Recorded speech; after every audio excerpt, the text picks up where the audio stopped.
Yung problema nito ay ayaw mandar. Walang redondo yung makina. Punta muna kayo sa gauge.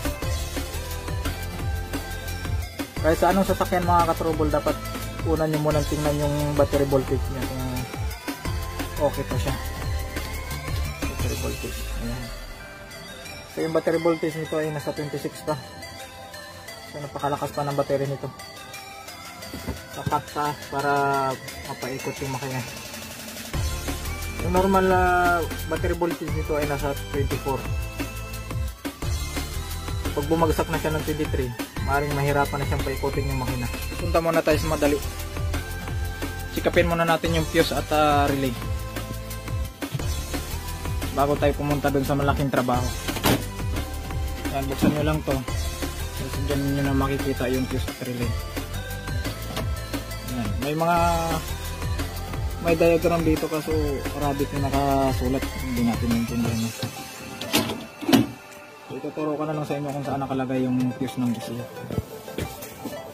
Yung fuse ng ECU nito ay number 40. Ang napapansin nyo sa gilid mga ka-trouble, may mga number dyan.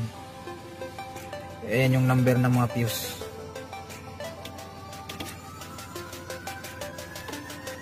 Tanggalin ko lang yung fuse ng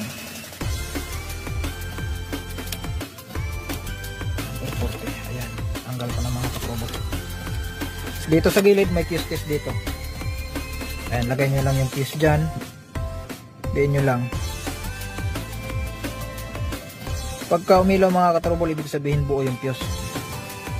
Ayan, umilaw siya. Tapos pansinin nyo rin yung terminal ng fuse kung madumi na. Linisan nyo kung madumi. Baka naglulos lang. So ito okay pa, ito malinis naman. So palagay ko lang problema.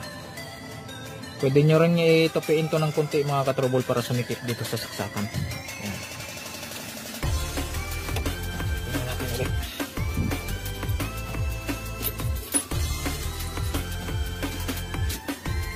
So, wala pa rin redondo mga ka-trouble.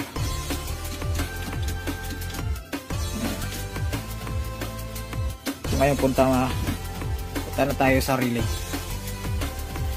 Ito yung relay niya mga ka-trouble. Number 2. Dito naman sa power window. Ngayon yung gagawin nyo dyan mga ka-trouble para malaman natin kung may problema talaga yung relay. Pagpalitin muna natin itong dalawa na to. Istingin muna natin yung sa power window kung gumagana.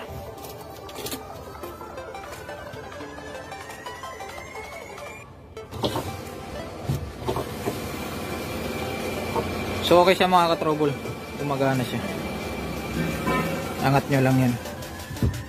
Sagad nyo lang kasi hiramin muna natin yung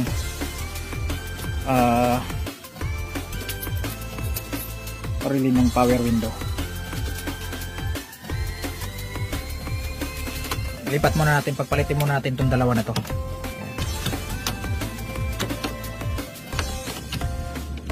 Ayan, pansamantala hiramin muna natin yung sa power window nya kung wala kayong pamalit. Panda rin natin.